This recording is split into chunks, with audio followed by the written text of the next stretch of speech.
Setiap orang memiliki tujuan untuk memperoleh manfaat atau kepuasan maksimal dari setiap aktivitas ekonomi, termasuk dalam penentuan barang untuk dikonsumsi. Pada ulasan kali ini, kita akan belajar tentang perilaku konsumen dan kurva batas anggaran. Dalam setiap pengambilan keputusan, tentu ada pertimbangan-pertimbangan yang harus dipikirkan, termasuk dalam hal konsumsi. Salah satu pertimbangan penting itu adalah besarnya penghasilan yang diterima, sebab daya beli konsumen sangat bergantung pada penghasilan yang tersedia untuk dibelanjakan. Dari pemahaman tersebut, muncullah teori perilaku konsumen, yakni teori yang menunjukkan bagaimana konsumen membuat keputusan atas pilihan barang yang hendak dibeli. Nah, untuk menjelaskan teori tersebut, dibuatlah kurva batas anggaran, yakni kurva yang menggambarkan berbagai kombinasi barang yang mampu dibeli konsumen dengan penghasilan yang ia miliki.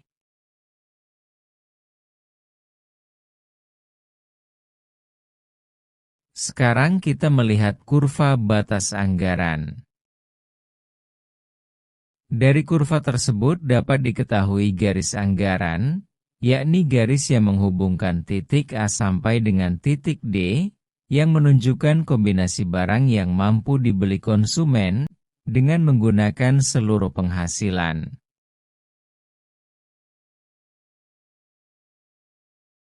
Sementara titik E dan titik lain dalam area segitiga A0D merupakan kombinasi barang yang mampu dibeli konsumen dengan sebagian penghasilan yang dimiliki.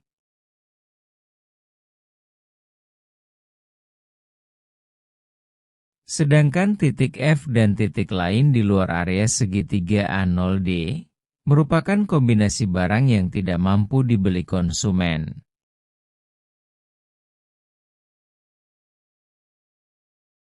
Apabila dinyatakan dalam sebuah persamaan, maka penghitungan untuk area segitiga A, 0, D, adalah hasil perkalian P1 dengan Q1, ditambah hasil perkalian P2 dan Q2, kurang dari atau sama dengan N.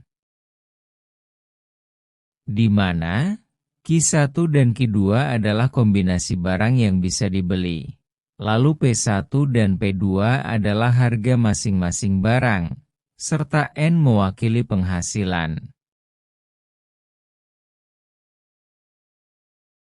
Sementara pada garis anggaran, persamaannya adalah hasil perkalian P1 dan Q1, ditambah hasil perkalian P2 dan Q2, sama dengan N.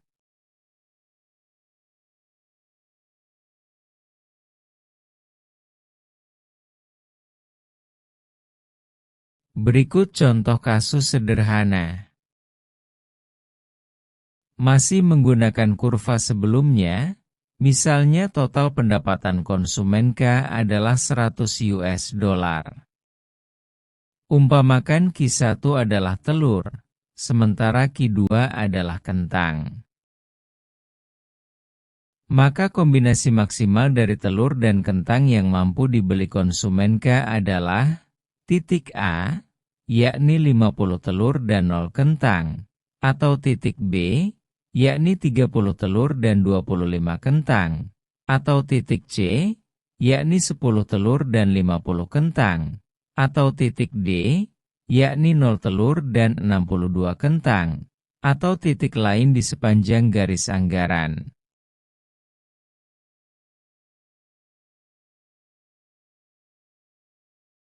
Pada prinsipnya, pergeseran pada kurva batas anggaran disebabkan adanya perubahan pada penghasilan, perubahan pada harga, atau perubahan keduanya. Dengan tetap menggunakan contoh terdahulu, kita akan melihat 3 kondisi yang membuat pergeseran pada kurva batas anggaran, yakni: Pertama, perubahan pada penghasilan yang diterima. Berikutnya, perubahan pada harga Q1. Terakhir, perubahan pada harga Q2. Berikut penjelasannya. Gambar 2 menunjukkan pergeseran kurva batas anggaran akibat perubahan pada penghasilan. Diketahui, kurva awal adalah BL.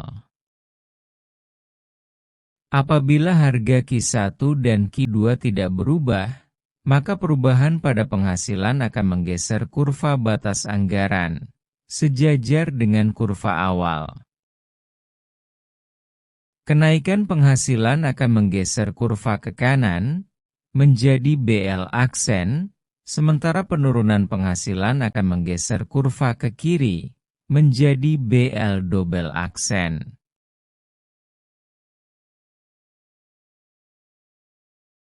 Berikutnya, gambar 3 menunjukkan pergeseran pada kurva batas anggaran, akibat perubahan pada harga Q1. Apabila penghasilan dan harga Q2 tidak berubah, sementara harga Q1 mengalami perubahan, maka kurva batas anggaran akan bergeser ke atas atau ke bawah pada sumbu vertikal, sesuai dengan perubahan harga Q1. Saat harga Q1 turun, kurva BL bergeser pada sumbu vertikal, di mana titik semula, N per Q1, bergeser ke atas menjadi N per Q1 aksen, atau terlihat pada kurva BL aksen. Demikian pula sebaliknya, ketika harga Q1 naik, maka kurva awal BL akan berubah pada sumbu vertikal, di mana titik semula, N per Q1, bergeser ke bawah menjadi N per Q1 double aksen, atau terlihat pada kurva BL double aksen. Selanjutnya, gambar 4 menunjukkan pergeseran pada kurva batas anggaran, akibat berubahnya harga Q2. Jika penghasilan dan harga Q1 tidak berubah, maka perubahan harga Q2 akan menggeser kurva batas anggaran pada sumbu horizontal, sesuai perubahan harga Q2. Saat harga Q2 turun, kurva BL bergeser pada sumbu horizontal, dari N per Q2 ke N per Q2 aksen, menjadi kurva BL aksen.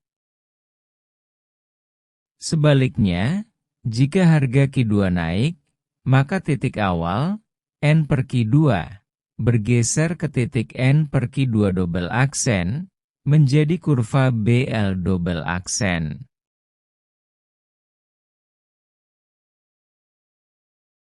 Lebih lanjut, dalam ilmu ekonomi, terdapat dua pendekatan yang digunakan untuk memahami perilaku konsumen, yakni: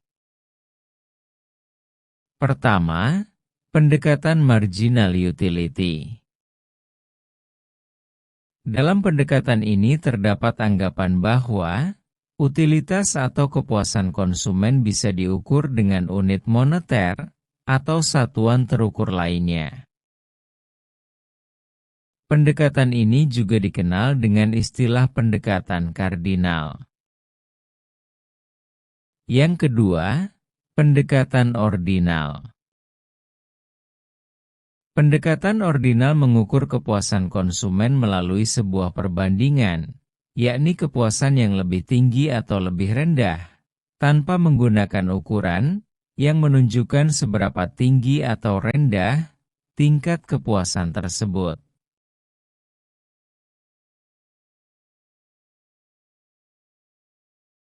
Demikian penjelasan tentang teori perilaku konsumen, terbentuknya kurva batas anggaran, pergeseran pada kurva batas anggaran, serta pengertian pendekatan marginal utility dan pendekatan ordinal dalam memahami perilaku konsumen.